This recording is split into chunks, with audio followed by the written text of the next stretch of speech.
سچ پوچھیے، نماز کی دلکشی اور جذبیت کا اثر گویا جادو کی طرح میرے دل پر اثر انداز ہو رہا تھا، اور نماز کے عمل کی خوشنمائی نے میرے دل کو جیت لیا۔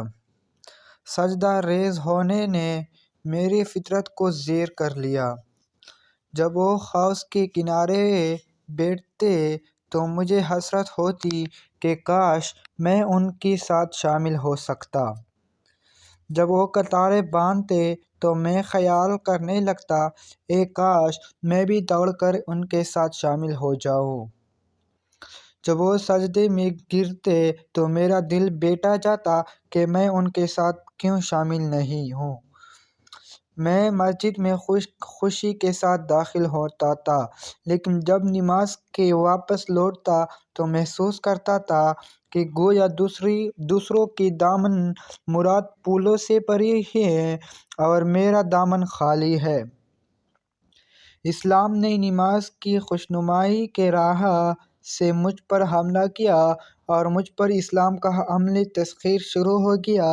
نماز کی دل گداز نظارے اور اسلام عبادت کی روح پرور کیفیتیں مجھ میں اسلام کی کشش بھرنے لگیں اور میرے آبائے عقائد میں ضعف آنا شروع ہو گیا۔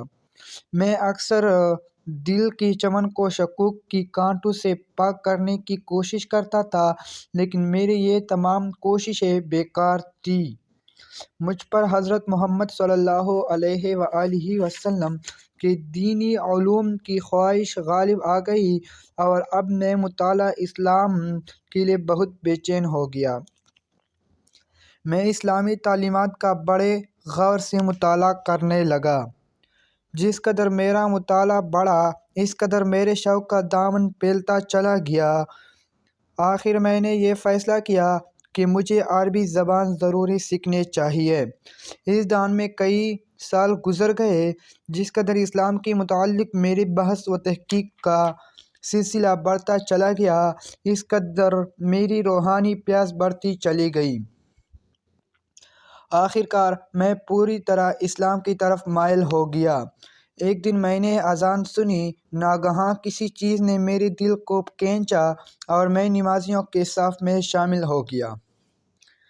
الحمدللہ کہ اب میں پوری طور سے مسلمان ہوں اور میری رائے ہے کہ کوئی دین اور مذہب اسلام کا مقابلہ نہیں کر سکتا۔ ایک نماز ہی کو لیجیے، صرف اس ایک چیز میں ایسے لطیف، عجیب اور عظیم الشان سبق موجود ہیں جو ساری دنیا کی نجات اور رہنمائی کے لیے کافی ہیں۔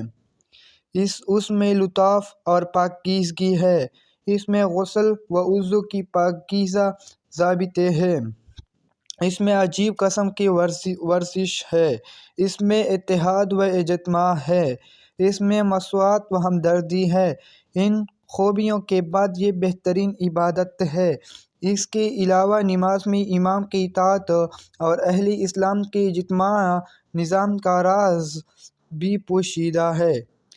باقی رہے بندے کا خدا سے راز و نیاز کا سلسلہ، تو یہ ایک ایسا کرشمہ ہے جسے ہم محسوس تو کر سکتے ہیں مگر بیان